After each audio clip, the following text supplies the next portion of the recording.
అని అడుగుతాను. ప్రతి ఒక్కరు ఆలోచన చేయమని అడుగుతా ఉన్నాను. చంద్రబాబుకు ఎన్నేళ్ళని? చంద్రబాబు నాయుడు వయసు 75. ఇది వెరీ ఇంపార్టెంట్ అధ్యక్ష. చంద్రబాబు రాజకీయాల్లోకి వచ్చి ఎన్నేళ్ళు అయింది అధ్యక్ష? 45 ఏళ్ళు అధ్యక్ష. చంద్రబాబు మొదటిసారి సీఎం అయ్యి ఎన్నేళ్ళు అయింది అధ్యక్ష? దాదాపు 30 సంవత్సరాలు అధ్యక్ష. మరి ఇన్నేళ్ల తర్వాత కూడా అధ్యక్ష, ఇన్ని సంవత్సరాల తర్వాత కూడా 3 సార్లు సీఎం అయిన తర్వాత కూడా అధ్యక్ష, 3 సార్లు సీఎం అయిన తర్వాత కూడా అధ్యక్ష, ఇంకా ఇప్పటికి కూడా ఇంకా ఇది చేశా కాబట్టి నాకు ఓటేయండి అని ఆయన నోట్లో నుంచి రావడం లేదు అధ్యక్ష. ఇప్పుడు కూడా ఏమంటున్నాడు అధ్యక్ష, నాకు మరోసారి ఛాన్స్ ఇస్తే నేను అది చేస్తా ఇది చేస్తా అని చెప్తున్నాడు అధ్యక్ష. ఈ రోజుకి కూడా అధ్యక్ష, ప్రతి పేద కుటుంబం అధ్యక్ష, ప్రతి సమావేశంలో ప్రతి ఒక్కరూ కూడా ఈ విషయంగా ఆలోచన చేయాలి, ఈ విషయంగా చర్చ జరగాలి అధ్యక్ష. ఇన్నేళ్ల తర్వాత కూడా చంద్రబాబు గారి పేరు చెబితే ఇన్ని సంవత్సరాల తర్వాత 3 సార్లు ముఖ్యమంత్రి, 14 ఏళ్ళు ముఖ్యమంత్రిగా పరిపాలన చేశాడు. ఇంతకుముందు నేను చెప్పినట్టుగా 75 ఏళ్ళ వయసు, 45 ఏళ్ళ రాజకీయ జీవితం, 30 ఏళ్ళ కిందట నేను ముఖ్యమంత్రి అయినాడు. ఇన్ని సంవత్సరాల తర్వాత ఈ రోజుకి కూడా చంద్రబాబు పేరు చెబితే గుర్తుకొచ్చే కనీసం ఒక్క స్కీమ్ అయినా ఉందా అని చెప్పి ప్రతి ఒక్కరూ ఆలోచన చేయాలి.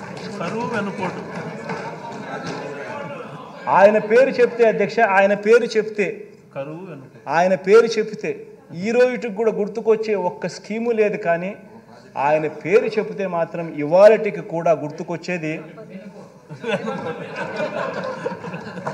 ఇవాళటికి కూడా అధ్యక్ష, ఎన్టీ రామారావును వెన్నుపోటు ఎవడు పొడిచాడు అని అంటే గుర్తుకొచ్చే పేరు ఫస్ట్ చంద్రబాబు నాయుడు. ప్రజలను ఎవరు వెన్నుపోటు పొడిచారంటే గుర్తుకొచ్చే పేరు చంద్రబాబు నాయుడు. అక్క చెల్లెమ్మలను ఎవరు వెన్నుపోటు పొడిచారంటే గుర్తుకొచ్చే చంద్రబాబు నాయుడు. 2000 రూపాయల నిరుద్యోగ వృత్తి తర్వాత ఇవ్వకోకుండా ఎగరగొట్టింది ఎవరంటే ఇప్పటికీ చంద్రబాబు.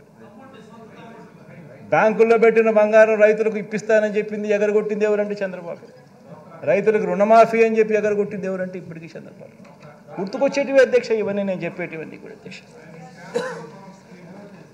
బాబు పేరు చెప్తే అధ్యక్ష గుర్తుకొచ్చే స్కీమ్ ఒకటంటే ఒకటైనా ఉందా అని అడుగుతా ఉన్నాను. ప్రతి కుటుంబంలోనూ ఈ చర్చ జరగాలి అధ్యక్ష. బాబు చంద్రబాబు అధ్యక్ష మీ సామాజిక వర్గాలకు చేసిన మేలు ఏమన్నా ఉందా అని కూడా ప్రతి సామాజిక వర్గంలో కూడా చర్చ జరగాలి అధ్యక్ష. ఎందుకంటే ప్రతి సామాజిక వర్గాన్ని మోసం చేశాడు. అసలు ఆయన మేనిఫెస్టో వచ్చింది అని అంటే అధ్యక్ష ఇంతలా బుక్ వస్తుంది. ఆ బుక్లో ఒక్కొక్క పేజీలో ఒక్కొక్క సామాజిక వర్గానికి ఇన్ని హామీలను పెడతాడు. ఎన్నికలు అయిపోయిన తర్వాత ఆ మేనిఫెస్టో ఎక్కడికి పోతుందంటే చెత్తబుట్టలోకి వెళ్ళిపోతుంది. ఆ మేనిఫెస్టో ఎక్కడుందని చెప్పి నెట్లో ఎతికినా కూడా ఎక్కడ కనిపించదు. కనీసం నెట్లో కూడా దాన్ని కనపడకుండా చేసేస్తారు. ఏ సామాజిక వర్గానికి కూడా తను చేసింది ఏమిటి అని అంటే కూడా కనీసం చెప్పుకునేదానికి ఏమీ లేని అధ్వానమైన పరిస్థితిలో ఆయన పాలన సాగింది. ప్రతి ఇంట్లో ఈ చర్చ జరగాలి అధ్యక్ష. బాబు పేరు చెప్తే అధ్యక్ష ఏ గ్రామానికైనా తాను వెళ్ళి ఇన్ని సంవత్సరాలు ముఖ్యమంత్రి, ఇన్ని బ్యాక్గ్రౌండ్ అంతా చెప్పిన, 75 ఏళ్ళ వయసు అని చెప్పినాను, 30 ఏళ్ళు కిందట ముఖ్యమంత్రి అని చెప్పినాను, 3 సార్లు ముఖ్యమంత్రి అయినాడు అని చెప్పినాను, 14 ఏళ్ళు పాలన అని చెప్పినాము.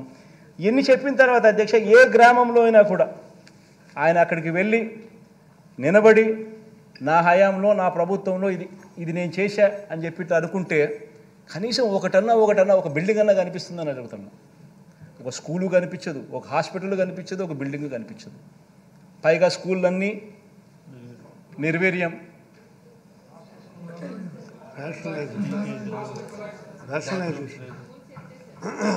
మే స్కూళ్ళల్లో పరిస్థితికి నేను చెప్పాల్సిన పనుల చంద్రబాబు హయాంలో ఏ మాదిరిగా ఉన్నాయో ఆ రకంగా కనిపించే పరిస్థితి అధ్యక్ష. ఎందుకంటే అధ్యక్ష ఇప్పుడు కూడా అధ్యక్ష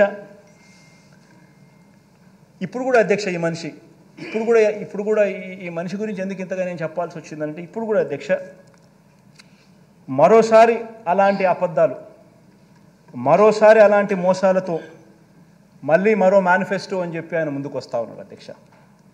అధ్యక్ష ఈ మనిషిని నమ్మడం అంటే ఏమిటి అధ్యక్ష? బంగారు కడియం బహుమతిగా ఇస్తానని ఊబులోకి దింపి మనుషులను తినేసే కథలో పులి మాదిరిగా కొత్త ఎర్రలతో ఈ పెద్ద మనిషి బయలుదేరాడు అధ్యక్ష. ఈ మనిషిని నమ్మితే ఆ పులి కథే గుర్తుకొస్తుంది అధ్యక్ష. అబద్ధాలు చెప్పేటప్పుడు అధ్యక్ష భావదారిద్ర్యం ఎందుకు అన్నది బాబు సిద్ధాంతం అధ్యక్ష. అబద్ధాలు చెప్పేటప్పుడు భావ దారిద్ర్యం ఎందుకు అనేది ఆయన సిద్ధాంతం అధ్యక్ష. ఏమైనా చెప్పేసి ఇట్లా అబద్ధాలు చెప్పేటప్పుడు ఏముంది, 1,00,000 అయితేనేమి, 1,00,00,000 అయితేనేమి, యాడైనా చెప్పేసి అది ఆయన సిద్ధాంతం అధ్యక్ష.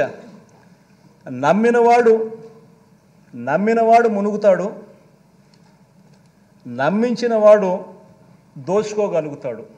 ఇది ఆయన సిద్ధాంతం.